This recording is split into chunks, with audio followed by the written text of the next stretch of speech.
Hola, hola, buenas tardes a todas y todos. Sean bienvenidas y bienvenidos a esta nueva edición, esta nueva transmisión en vivo que hacemos todos los domingos aquí en el blog Amanecer, blog de espiritualidad, filosofía y mística, donde abordamos temas que tienen que ver siempre con la espiritualidad desde una aproximación filosófica, crítica, que busca la relación de la espiritualidad con los movimientos sociales, con el cambio de mundo, desde una perspectiva, pues, como les digo, siempre crítica, deconstructiva. Bueno, como todos los domingos a esta hora, a las 7 de la noche, a la hora de México, para que pongan ahí en sus agendas y lo guarden para que estén enterados y enteradas de lo que aquí estamos reflexionando, que siempre va a raíz, como les digo, de estos temas, pero también de lo que ustedes nos preguntan, de lo que ustedes nos comentan en redes sociales. Por lo tanto, les invitamos a que estén atentos y atentas a las distintas encuestas que subimos. En esta ocasión no subimos encuestas porque nos quedó pendiente desde el domingo pasado retomar esta reflexión. El domingo pasado hacíamos una reflexión que tenía que ver sobre la espiritualidad y la mercancía. La espiritualidad y la mercancía, el domingo pasado lo dejamos, digamos, a la mitad. Nos dimos cuenta que es un tema pero bastante complejo. Y entonces decidimos, pues, hacer un segundo video. En el primer video lo que abordamos fue más que nada entender cuál es el proceso para que nazca una mercancía. Porque lo decimos de una manera muy cotidiana, muy al aventón, pareciese que todas y todos entendemos qué es eso de mercancía, y sin embargo la mercancía es una realidad, por decirlo así, es una cuestión óntica, es decir, algo material real. Bueno, con material no me refiero necesariamente a la materia, sino que es algo real que es bastante nuevo en la historia humana. Es decir, no es una realidad que lleva los años, por decirlo así, existiendo, sino que es una realidad que tiene bastante poco. Y tiene bastante poco, sobre todo, por decirlo de esta manera, el monopolio de una mercancía. Una mercancía se convierte en monopolio radical, y esto es un término de Ivan Illich, al cual les recomiendo muchísimo para continuar esta reflexión. La vez pasada citábamos, por ejemplo, a Karl Marx, que va a ser, de cierta manera, el que va a impulsar más este tema de la reflexión de la mercancía. Pero también Ivan Illich nos va a hablar de cómo un producto de la era industrial, de la era del fetiche de la mercancía, se convierte en un monopolio radical. ¿Qué es un monopolio radical? Es cuando un tipo de producción, no un tipo de producto, sino un tipo de producción, que sería en este caso la industrial, se agarra o se hace dueño del monopolio de ese tipo de ámbito. Por decir algo, a veces hablamos del monopolio que tiene, por ejemplo, la Coca-Cola en el refresco, ¿no? Entonces la Coca-Cola es como el monopolio en ciertas zonas porque es la más famosa y todo el mundo quiere la Coca-Cola. Pero no, el monopolio radical no la tiene la Coca-Cola frente a los demás refrescos, sino que la tiene el refresco en tanto modo de producción industrial frente a todos los ámbitos de las bebidas. Y entonces hoy en muchísimas partes ya no se puede conseguir ninguna bebida que no sea un refresco producido industrialmente. Eso es, pues, un monopolio de la mercancía frente a cualquier otro tipo de producción. Porque entonces la mercancía es un tipo específico de producto, un tipo específico de resultado final de un proceso de producción que es el producto capitalista del mercado. Entonces, una mercancía es aquella la cual entra a la dinámica del dinero, mercancía-dinero, es decir, el dinero se convierte en un fin en sí mismo, y entonces todo dinero lo invertimos para crear una mercancía para después venderla y generar un valor que al mismo tiempo se convierte, por lo tanto, en más dinero, y la mercancía o la cosa, la realidad, se convierte meramente en una abstracción, en digamos, algo de paso, solamente que sirve para generar más dinero. Esto es la mercancía entonces, y lo abordábamos en la sesión pasada. Es importante también rescatar lo que acabo de decir acerca del monopolio radical. Porque si entonces hablamos de que la espiritualidad, y lo veíamos ya desde el video de la primera parte, está ya sumida en una especie de mecanismo en donde la espiritualidad se convierte en una mercancía en tanto que se vende para generar más dinero. y se convierte en un producto que lo metemos en un mercado y que por lo tanto empieza dentro de la competición de la oferta y la demanda, pero también se convierte en una especie de monopolio radical. ¿A qué me refiero con esto? Que en la era de la mercancía, del dominio de la mercancía, el tipo de espiritualidad que se ha convertido en mercancía, es decir, aquella que no es un fin en sí misma, sino que se convierte en solamente un puente para generar más dinero o mayor capital. Esto es importante porque considero, y esto es más de otro tipo de teorías, no la necesariamente marxista, sino que esto es un poco más complejo, digamos, en el sentido de que no solamente el capital económico o monetario, sino también muchas veces la espiritualidad se convierte en una mercancía cuando la utilizamos o se convierte en un capital, por ejemplo, simbólico. Entonces yo ya tengo, o sea, hay mucho tipo de capitales. El capital monetario económico es el número de ceros que tengo en el banco. Pero el capital simbólico, por ejemplo, es yo tengo este renombre, esto es mi capital simbólico, el símbolo que yo represento. Entonces, por ejemplo, podemos hablar de un capital simbólico dentro de cuando consumimos la espiritualidad como mercancía, porque entonces ya tengo este título, ya tengo por ejemplo, ya tomo este retiro, este curso de no sé qué, este curso de no sé cuánto, y ya nos convertimos simplemente lo agarramos como capital simbólico para aumentar nuestro ego. Hablábamos entonces ya desde el primer video que una de las características base de la espiritualidad que ha sido cooptada por la mercancía es esa espiritualidad que en lugar de ayudarnos en un proceso de disponibilidad, de hacernos cada vez más disponibles para el encuentro con esa mayúscula, ¿no? Con eso mayúsculo que algunos llamamos Dios, otros realidad última, como quiera que usted le quieran llamar, tiene que pasar necesariamente por un proceso de descentramiento de la persona para poder realmente dinamizarse desde ese amor que se entrega. Ahora, en lugar de hacer eso, la espiritualidad monopolio del modo en que se produce la espiritualidad en la era del capitalismo es esta espiritualidad que se vende, que aumenta el ego, que más bien nos enfila más que nada a un proceso de bienestar. La espiritualidad se convierte en una herramienta para el bienestar, para la tranquilidad y la paz interior. Y lo pongo todo entre comillas porque es este bienestar, esta tranquilidad, esta paz interior que solamente le hace el juego y el beneficio al mercado, al mismo engranaje, porque nos sigue manteniendo como individuos. Esto es muy importante, nos sigue produciendo como individuos de tal manera que podamos seguir de cada vez más capacitados y capacitadas para la mejor producción. Una persona que no está tranquila, que no tiene cierto nivel de autocontrol, que no tiene cierto nivel de tranquilidad y más bien se la pasa en crisis tras crisis, no puede producir y no puede trabajar de la manera en que nos quieren ser explotados. En ese sentido, el capitalismo produce tanto la enfermedad como sus propias medicinas. ¿A qué me refiero? El propio capitalismo y este sistema en el que estamos viviendo, patriarcal y colonial, crea los males que nos individualizan y nos oprimen, pero también crea un cierto tipo de aspirinas, de tranquilizantes, para que podamos sobrellevar de una manera más o menos llevadera este estilo de vida. Entonces, por eso nos venden, ¿no? Si meditas 1 hora al día, vas a poder dormir menos. Si vas a este retiro, vas a sentirte fresco y fresca y vas a poder hacer más cosas a la vez o más, vas a poder rendir más. Todo esto está claramente enraizado y atravesado por la lógica de la producción. Pero como les decía en un momento, entonces este ámbito de la mercancía se convierte no solamente en un capital económico, sino que también se convierte en un capital quizás simbólico, inclusive me atrevería a hablar de un capital espiritual. No sé si ya alguien habló al respecto, pero podemos aquí inventar ese término para hablar de este capital espiritual, no del capital religioso, porque el capital religioso lo podemos entender como un sacerdote, el Papa, tiene mucho capital religioso, ¿no? Es decir, dentro de la institución tiene mucho poder y mucha autoridad.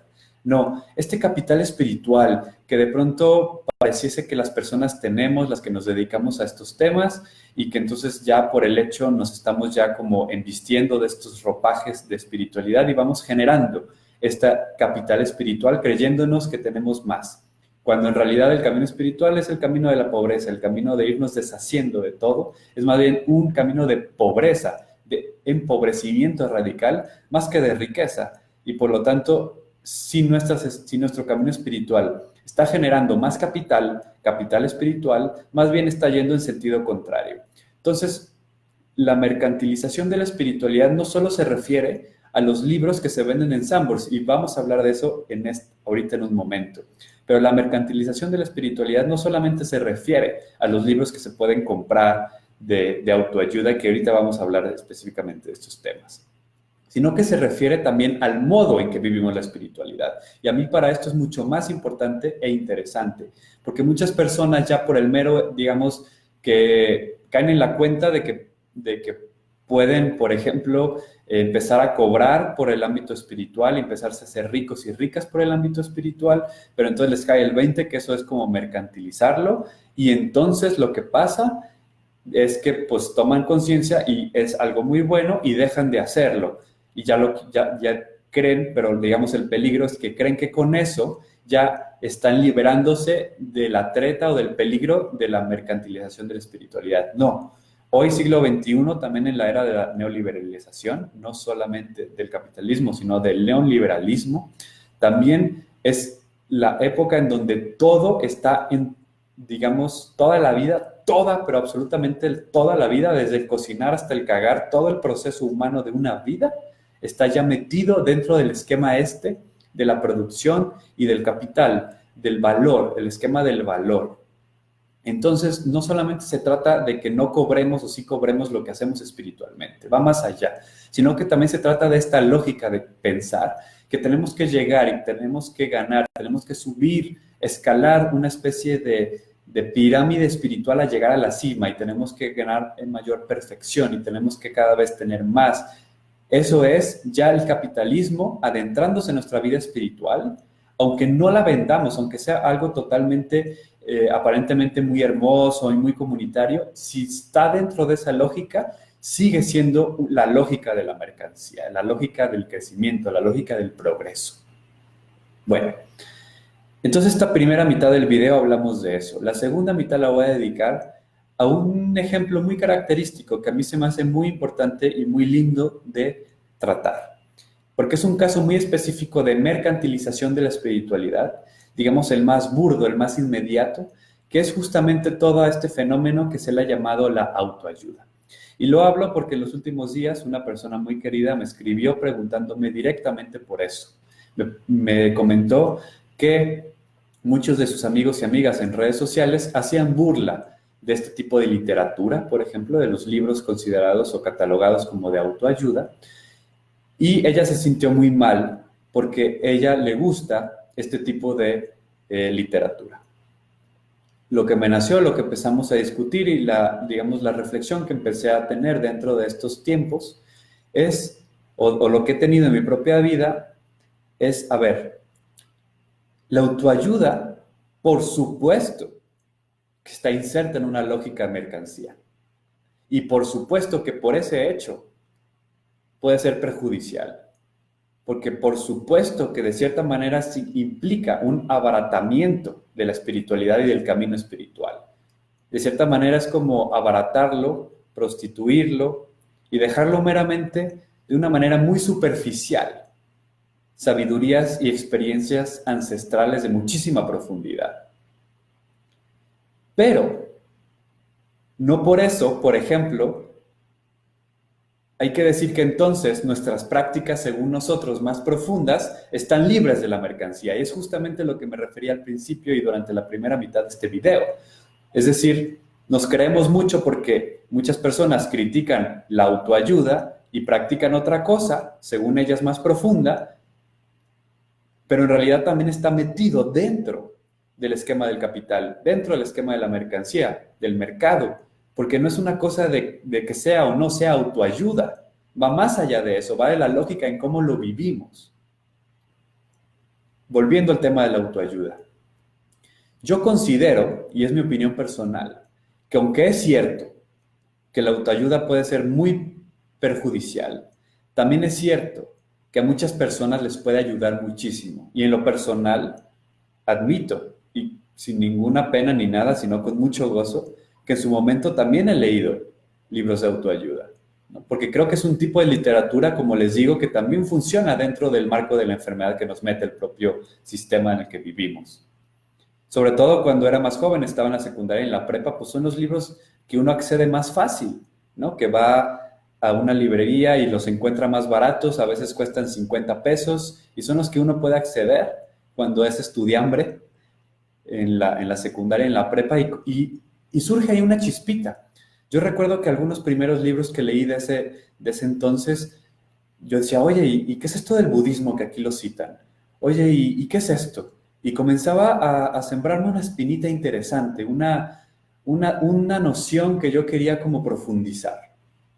Entonces, mi opinión es que la autoayuda no es, digamos, el peligro con la autoayuda es quedarnos allí.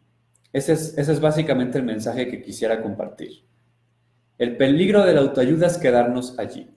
Dicen, por ejemplo, muchos textos, incluyendo la Biblia, San Pablo dice que cuando era niño creía y vivía y oraba como niño, pero cuando era adulto, pues creo, oro y vivo como adulto. Entonces, y esto va en general no solamente con el tema de la autoayuda. La espiritualidad no es progresiva, pero sí es procesual. ¿A qué me refiero que no es progresiva en el sentido clásico del progreso? Que vamos hacia una meta en el sentido, otra vez, capitalista de conquistarlo y no sé qué. Pero sí es un proceso, ¿no? Quizás no vaya lineal ascendente como el progreso, pero sí va como un torbellino dando vueltas, caídas, subidas, bajadas. En ese sentido, el único peligro, hay que tener siempre mucho cuidado en que nuestra espiritualidad sí vaya caminando y no nos estanquemos, porque el peligro es justamente estancarte. Y hay momentos en la vida, por ejemplo, vuelvo con este tema, cuando hace 10 años, hace 15 años, yo creía y vivía mi espiritualidad de una manera y estaba muy bien, era muy, digamos,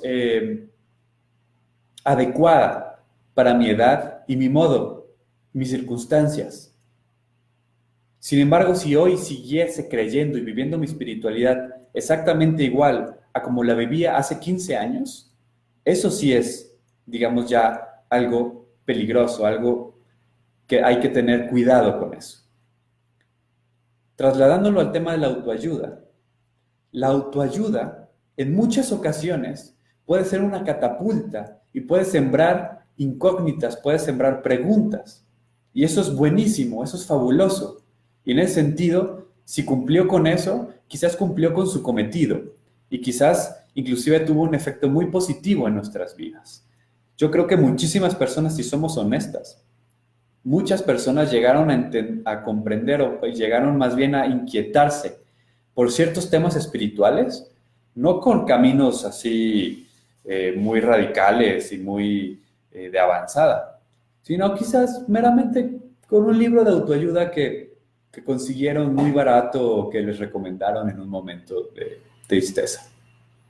¿Y por qué no aceptar también estas maravillas? Me acuerdo, por ejemplo, de un pasaje de un libro que se llama Dejar a Dios ser Dios, un libro que no es de autoayuda, pero que ahí, por ejemplo, era un jesuita en la India, que él comentaba que en una ocasión una persona con, no recuerdo bien si era esquizofrénico o autista, alguna cuestión de esas, llegó con él pidiéndole que por favor le ayudara y con la oración y que le ayudara como a, digamos, a abrazar esta condición y a vivirla de otra manera. El jesuita estuvo acompañando a esta persona, pero realmente no hubo ningún cambio en su vida.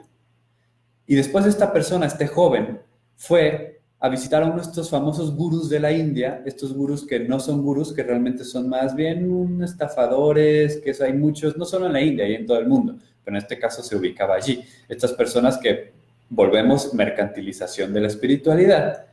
Y fue, y le sirvió muchísimo. Lo narra este jesuita en su libro, lo narra, que le sirvió muchísimo, que le acompañó, inclusive que a este joven le ayudó a asumir su condición, inclusive a mejorarse, fisiológicamente le llegaban menos ataques.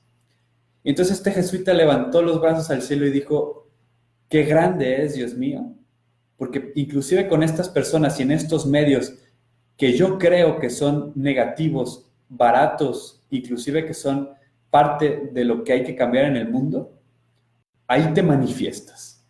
Entonces yo sí creo que mientras tengamos muy consciente que la autoayuda está dentro de este sistema de producción capitalista y por lo tanto de mercantilización de todo, aceptando esa realidad, creo que hay que aceptarla. 2, asumiendo y estar muy, muy atentos y atentas a no quedarnos ahí, a no atorarnos allí, sino que sea una especie como de propedéutico, que vayamos allí como en busca de cierta sensibilidad, de cierta lectura que nos pueda abonar algo a nuestro camino.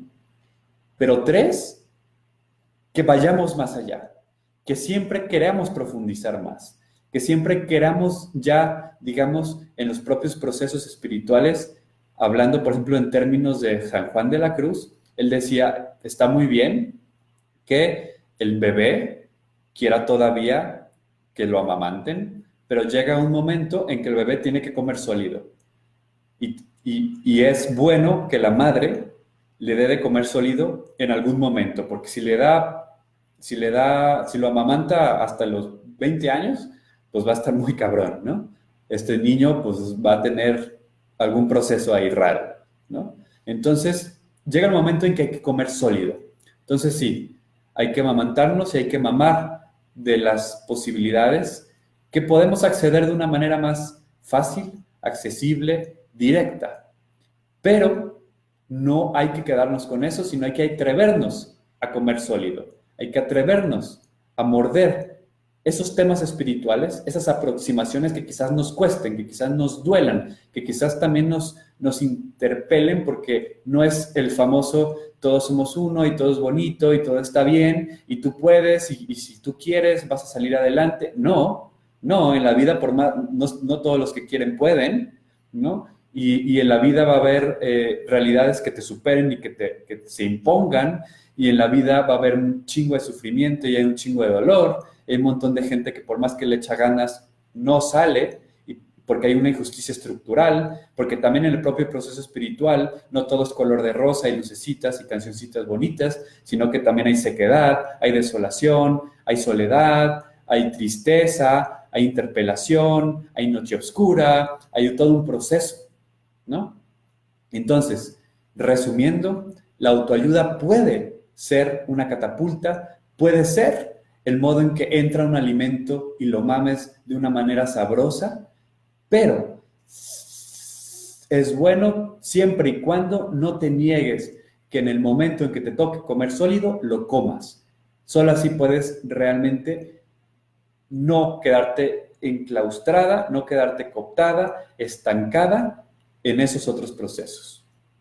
Bueno, esta fue pues ya, llegamos al tiempo que normalmente duran estos videos. Les agradecemos muchísimo que se sigan conectando, que estén aquí. Les saludamos a todas y todos los que estuvieron conectados durante este tiempo. Les invitamos pues a que nos dejen sus comentarios, dudas, quejas o sugerencias sobre estos videos, sobre los temas. Cada domingo estamos haciendo un video, vamos a volver ya a empezar a hacer las encuestas.